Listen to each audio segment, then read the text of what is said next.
જો કાલે કદાચ તમે કામ ઉપર નહીં જાઓ તો શું તમારી આવક છે એ શરૂ રહેવાની છે? શું તમારા ખર્ચાઓ છે એ બંધ થઈ જવાના છે? જો કદાચ આપણે કામે નહીં જઈએ તો આપણી પાસે કોઈ એવો કેશ ફ્લો છે કે જેના કારણે કદાચ આવક બંધ થઈ જાય છતાં પણ આપણે આપણા બધા જ ખર્ચાઓ આરામથી ચૂકવી શકીએ? અને મોટાભાગના લોકોનો જવાબ હશે ના. કારણ કે આપણે એવું કોઈ પ્લાનિંગ નથી કરતા કે આપણે કદાચ કામ ના કરીએ છતાં પણ આપણી પાસે કોઈ એવો કેશ ફ્લો આવે કે જેના કારણે આપણા બધા જ ખર્ચાઓ આપણે આરામથી ચૂકવી શકીએ. મિત્રો, વર્ષો સુધી, જિંદગીના 40થી 50 વર્ષ સુધી આપણે તનતોડ મહેનત કરીએ છીએ. આપણે આપણું બધું જ આપીને પૈસા કમાવા પાછળ દોડીએ છીએ.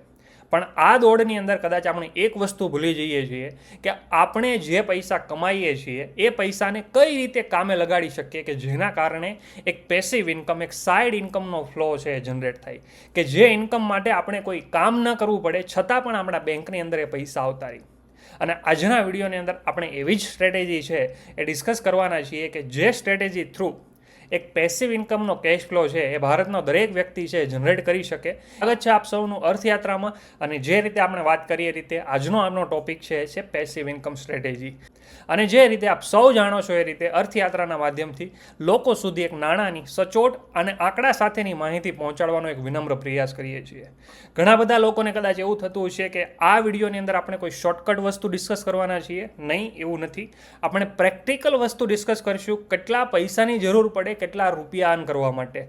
50,000ની ઇન્કમ આપણે મહિને side income, passive income generate કરવી હોય તો કેટલા રૂપિયા જોઈએ, કેટલા પર્સન્ટથી આપણે પૈસા કમાઈ શકીએ, એવી બધી વસ્તુની પ્રેક્ટિકલ માહિતી છે ડિસ્કસ કરવાના છીએ. આપણે ટોપિકની અંદર આગળ વધીએ તો આપણો પહેલો ટોપિક છે એ છે ડિવિડન્ડ ઇન્કમ પોર્ટફોલિયો.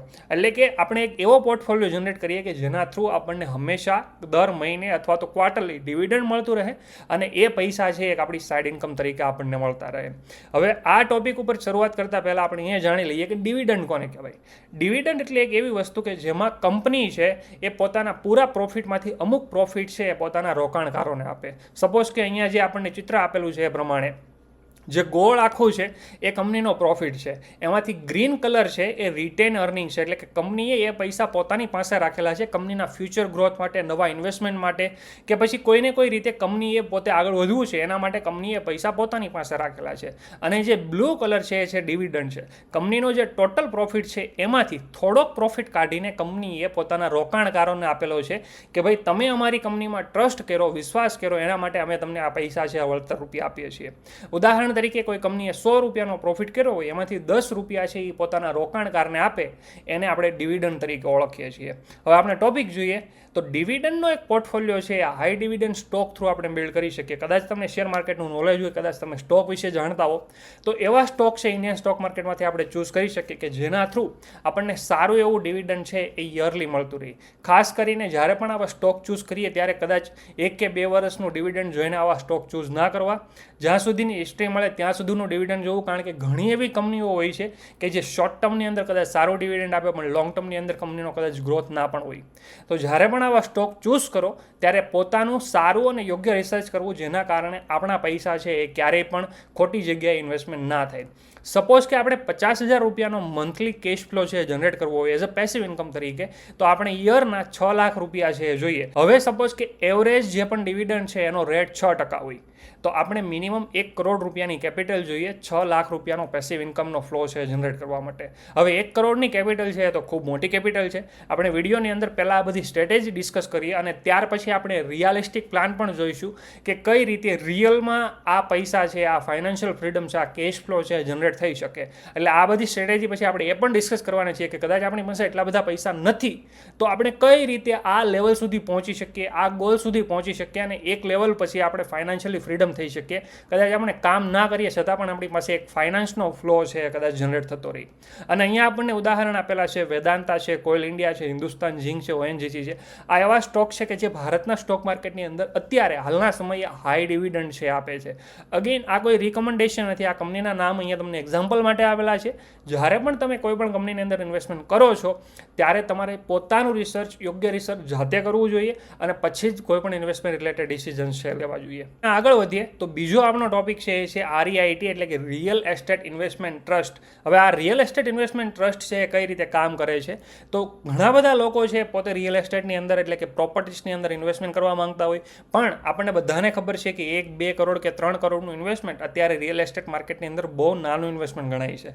અને આપણી બધા પાસે કદાચ એટલા બધા પૈસા હોતા પણ નથી કે આપણે એટલું બધું મોટું ઇન્વેસ્ટમેન્ટ છે અફોર્ડ કરી શકીએ. તો આપણે શું કરી શકીએ, ભારતના સ્ટોક માર્કેટની અંદર ઘણા એવા રિયલ એસ્ટેટ ઇન્વેસ્ટમેન્ટ ટ્રસ્ટ છે કે જેની અંદર આપણે ઇન્વેસ્ટમેન્ટ કરીને આપણે અલ્ટિમેટલી રિયલ એસ્ટેટ થ્રુ ભાડાની ઇન્કમ છે એ જનરેટ કરી શકીએ. હવે આ REITs છે શું કરે છે, તો કે આપણી બધા જેવા લોકોના પૈસા ભેગા કરે, એવા બધા પૈસાનું રોકાણ છે એ રિયલ એસ્ટેટની અંદર કરે, કોઈ મોલની અંદર, કોઈ ઓફિસની અંદર, કોઈ જમીનની અંદર કે કોઈ મકાનની અંદર, અને એવી બધી પ્રોપર્ટી છે એ ભાડે ચડાવે, અને એમાંથી જે ભાડાની ઇન્કમ જનરેટ થાય એમાંથી જે પ્રમાણે આપણે રોકાણ કર્યું એ પ્રમાણે આપણને ભાડું છે એ રિટર્નમાં આપી દે. કાઇન્ડ ઓફ એક પ્રકારનું ડિવિડન્ડ છે રિટર્નમાં આપે, જેના નામ પણ અહીંયા આપેલા છે: embassy office park REIT, mind space business park REIT, અથવા તો બ્રોકફિલ્ડ ઇન્ડિયા રિયલ એસ્ટેટ ટ્રસ્ટ. આ બધા જે REITs છે ભારતની અંદર લિસ્ટેડ છે, સ્ટોક માર્કેટની અંદર ટ્રેડ થાય છે. ડીમેટ અકાઉન્ટ હોય તો તમે બાય સેલ કરી શકો. અગેન આ કોઈ રિકમેન્ડેશન નથી, તમે તમારું રિસર્ચ જાતે કરીને પછી છે એ કોઈ પણ REITs છે એની અંદર બાય કરવાનો ડિસિઝન લઈ શકો. એવરેજ વાત કરીએ તો એવરેજ REITનું જે ડિવિડન્ડ yield હોય છે યરલી એ 6 થી 8% હોય છે. એટલે 6 લાખ આપણે પર યર અર્ન કરવા હોય, 50,000 પર મંથ લેકે, અને 6 થી 8% દર આપણે રાખીએ તો 85 થી 90 લાખની કેપિટલ છે આપણે જોઈએ. હવે આ REIT છે એ કોઈ ઇન્ડિવિજ્યુઅલ સ્ટોક કરતાં વધુ સ્ટેબલ છે, અને એમાં રેગ્યુલરલી ક્વાર્ટરલી જે પે આઉટ હોય છે, જે ડિવિડન્ડ હોય છે, જે ભાડું હોય છે મળતું રહે છે. કદાચ એવું બની શકે કે આપણે કોઈ સ્ટોકની અંદર ઇન્વેસ્ટમેન્ટ કરીએ, કદાચ કંપની ગમે એટલી સારી છે પણ કાલ ઉઠીને કદાચ કોઈ ખરાબ ન્યૂઝ આવ્યા તો એ સ્ટોક ડાઉન થવાની પોસિબિલિટીઝ છે વધારે હોય છે. જ્યારે REITsનું ઇન્વેસ્ટમેન્ટ છે એ ઘણી ડિફરન્ટ જગ્યાએ હોય છે. કદાચ એક પ્રોપર્ટીના ભાવ ડાઉન જાય તો એના કારણે કદાચ ઓવરઓલ પોર્ટફોલિયોની અંદર બહુ મોટી અસર છે જોવા નથી મળતી. ત્રીજો ટોપિક છે એ છે high yield dividend mutual fund અને ETF. માર્કેટની અંદર જે ETF અને મ્યુચ્યુઅલ ફંડ હોય છે બે પ્રકારના હોય છે, એક તો ગ્રોથ અને બીજું છે ડિવિડન્ડ. હવે ગ્રોથ મ્યુચ્યુઅલ ફંડ કોને લેવા જોઈએ? કે જે લોકોની ઉંમર નાની છે, 20, 25 કે 30 વર્ષની ઉંમરથી ઇન્વેસ્ટમેન્ટ શરૂ કરે છે, તો એની પાસે રિસ્ક લેવાનો ઘણો બધો સમય છે. તો એવા લોકોએ ગ્રોથ મ્યુચ્યુઅલ ફંડમાં પૈસા નાખવા જોઈએ, કારણ કે એવું ફંડ છે એ over the long period of time વધારે રિટર્ન આપતું હોય. અને જે લોકોની ઉંમર ખૂબ મોટી થઈ ગઈ છે, 50, 55 કે 60 વર્ષે છે, અને ત્યારે ઇન્વેસ્ટમેન્ટ શરૂ કરે છે, તો એવા લોકોએ ડિવિડન્ડ મ્યુચ્યુઅલ ફંડની અંદર ઇન્વેસ્ટમેન્ટ કરવું જોઈએ, કારણ કે એ લોકો પાસે રિસ્ક લેવાની કેપેસિટી ઓછી છે. ડિટેલની અંદર વાત જોઈએ તો મ્યુચ્યુઅલ ફંડની અંદર કોઈ પણ સ્ટોક છે આપણે પિક નથી કરવાના, આપણે મ્યુચ્યુઅલ ફંડ કે ETF ચૂઝ કરવાનું છે, અને એ મ્યુચ્યુઅલ ફંડ કે ETFના જે મેનેજર્સ છે એ આપણા વતી કોઈ પણ સ્ટોક ઇન્ડિવિજ્યુઅલ પિક કરશે, એની અંદર ઇન્વેસ્ટમેન્ટ કરશે, એમાંથી સેલ કરીને પ્રોફિટ કમાશે, અને જે પણ પ્રોફિટ થશે એમાંથી આપણો જેટલો હિસ્સો છે એ આપણને પાછો રિટર્ન છે એ આપી દેશે. વધારે ડાયવર્સિફિકેશન મળે છે, કોઈ એક સ્ટોકની માથાકૂટ નથી રહેતી. ઘણી બધી કંપનીઓની અંદર 50, 60, 100 કંપનીઓની અંદર ઇન્વેસ્ટમેન્ટ હોય છે, એટલે કદાચ 1 કે 2 કંપનીની અંદર કંઈ ખરાબ થયું, 1 કે 2 કંપનીએ સારું પરફોર્મન્સ ના આપ્યું, તો એના કારણે ઓવરઓલ જે આપણા પોર્ટફોલિયોનું રિસ્ક છે ઓછું રહી છે.